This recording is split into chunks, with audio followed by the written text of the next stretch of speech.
the 13th overall pick in the NFL draft, the Los Angeles Rams select Ty Simpson out of Alabama. We're going to break down the pick on today's episode of the Rams Report presented by Prize Picks. And guys, this one was an absolute shocker to me. Of all the things we talked about on this channel, of all the many possibilities that I discussed, this was not one of them. This is not something I ever foresaw as possible, that the Rams would select Ty Simpson. And it's not that they wouldn't ever pick him in the draft. Of course, that was on the radar. They'd been connected to him enough that it was possible, hey, maybe they'd trade down and do it.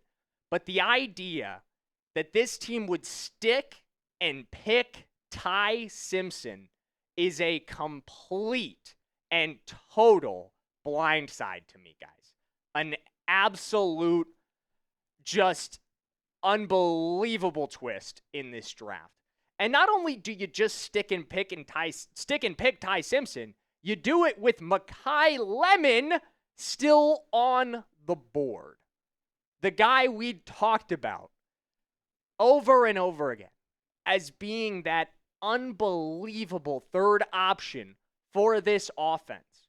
That weapon that could have brought so much to this football team, in my opinion, and in the opinion of so many others, you pass on him to take a quarterback who will not contribute in year one, who will likely not contribute in year two.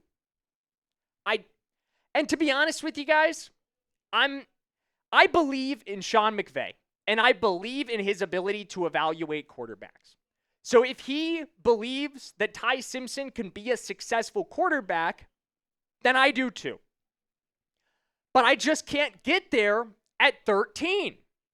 At 13, I could put aside my pride on my quarterback evaluation of Ty Simpson. I could do that.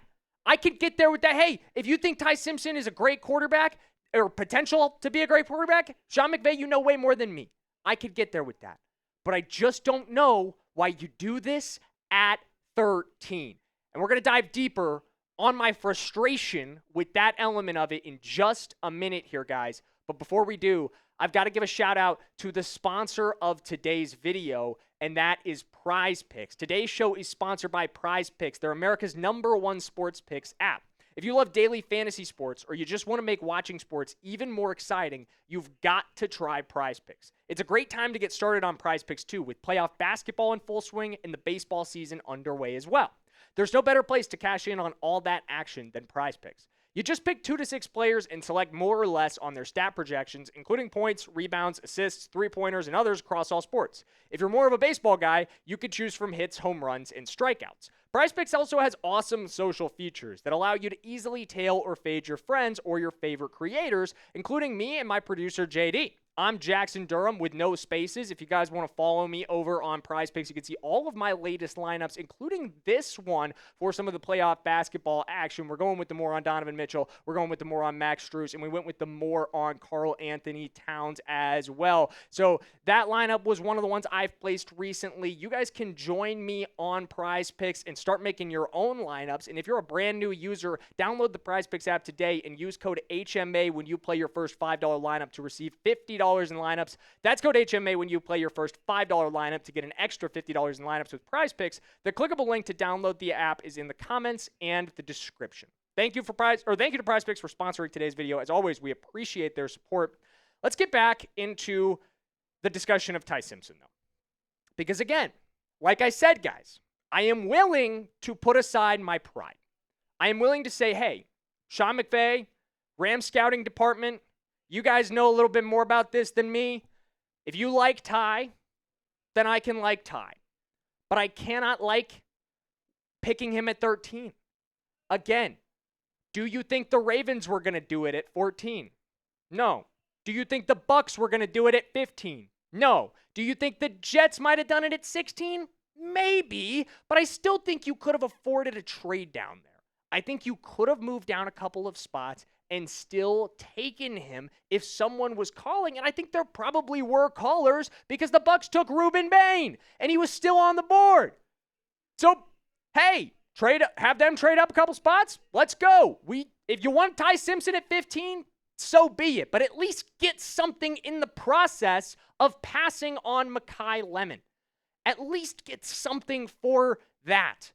Because right now, and who knows what'll happen as we film this video, he might get drafted. He's still there. Still on the board with Jermod McCoy and Dylan Thieneman. I cannot wrap my head around why a team that is as win now as the Los Angeles Rams are, a team that has Super Bowl aspirations right now, needs to pick a QB3, an emergency quarterback, to sit behind Matthew Stafford for bare minimum 24 months. Like maybe this time in 2027, we're excited about what Ty Simpson might bring to this offense. I want to be excited about what Makai Lemon is bringing to this offense right now. In a year where we could go win a Super Bowl at SoFi Stadium. Again. I think at the end of the day, it's about how bad you want that. How bad do you want to win a Super Bowl right now? Makai Lemon helps you do that. Ty Simpson does not. Ty Simpson doesn't help you for years. Ideally, I don't want to see Ty Simpson this season. I don't think anybody wants to see Ty Simpson this season. We have the MVP at quarterback, and we just drafted Ty Simpson.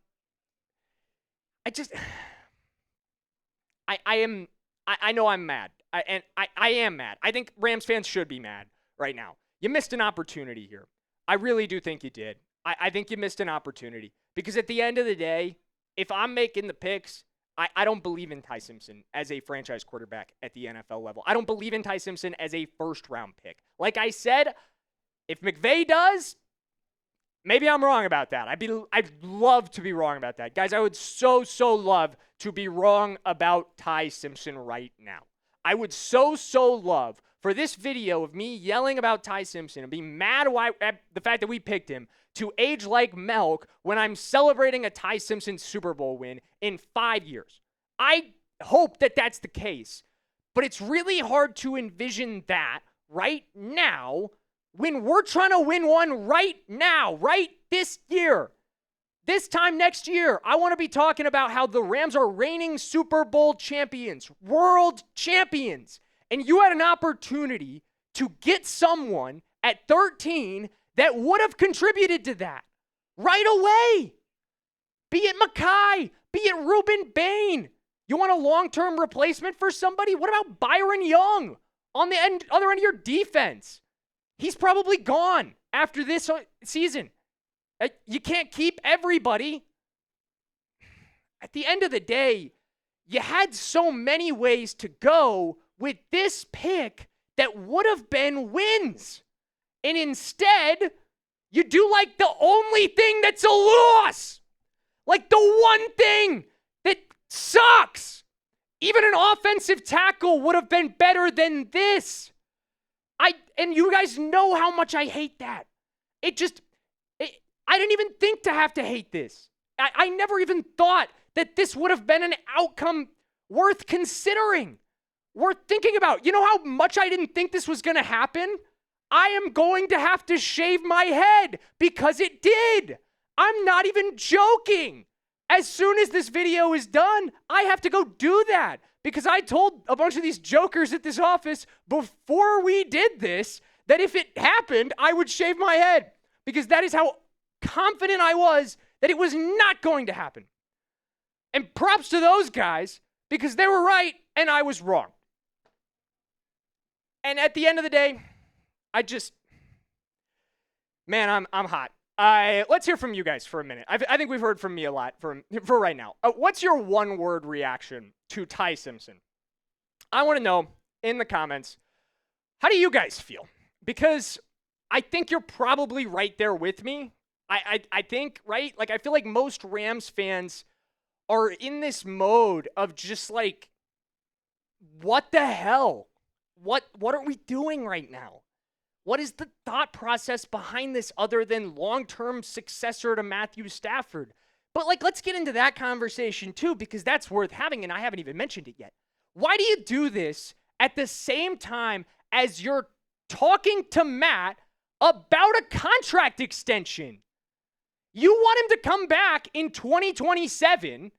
You're about to put pen to paper on a deal that probably makes him the highest paid quarterback through 2027. And you know what you're doing in the first round? Drafting his What? What? Why? I cannot wrap my head around this. I literally, that alone is baffling. You are about to extend him. Reportedly, unless every report we've heard from every insider who also predicted the Ty Simpson pick, might I add, so these guys, hey, they kind of know something, are wrong. You're about to put pen to paper on a deal with this guy who just won the MVP, who is the best quarterback in the NFL, bar none. And you draft at 13 with an unbelievable receiver on the board, a guy who is a great fit for your system and scheme long-term, who could have been the running mate to Puka Nacua long-term, or hey, how about an edge defender that you never thought you would have had a shot at, Ruben Bain, to supplement your defense? Nope, we don't want either of those guys. We want Ty Simpson for 2027. Or 8, even. For 2028. We're focused on 2028 right now at the 13th overall pick. I can't get excited about that. I'm sorry. If you're thrilled about Ty Simpson, explain to me why in the comments. If you can give this draft pick anything more than a D, explain to me why in the comments, because I've got to hear it from you. I have got to hear it from you. And your answer better account for the fact that we're extending Matthew Stafford and that Matthew Stafford reportedly wants to play in 2027. It better account for that, because if it doesn't, then what are we doing? Again, what are we doing? I can't. I can't really explain to you guys why they do this. Unless all the reports that we have heard are wrong, are false, are incorrect, and Matthew Stafford extension is not coming, which it is. It is. It's going to happen. I'm very confident in that. But hey, the last time I was very confident in something, I ended up having to shave my head. So what do I know? Man, guys, do I seem a little bit off the rocker today? Because I feel a little bit off the rocker right now. I hope they have something else in store for us. I do. I really do. I hope that there's something else coming on night one. I've seen some people kind of bop by our studio, so maybe they're trying to tell me about something that the Rams did. I hope that's the case. Maybe something happened while we were filming this video that I could get excited about, because right now, I hate the draft. Final answer from me. I hate the draft. And final grade on this pick, F. It's an F. There's nothing for me to get excited about with this. There's nothing that I like about this. They actually might be here to shave my head. I think that's probably what it is. So with that in mind, I'm going to have to let you guys go. I hope that I get to see you again tonight for something other than just our grades. But we are going to have day one draft grades. I won't have hair during that video, most likely. So I'll see you then. Let's go Rams.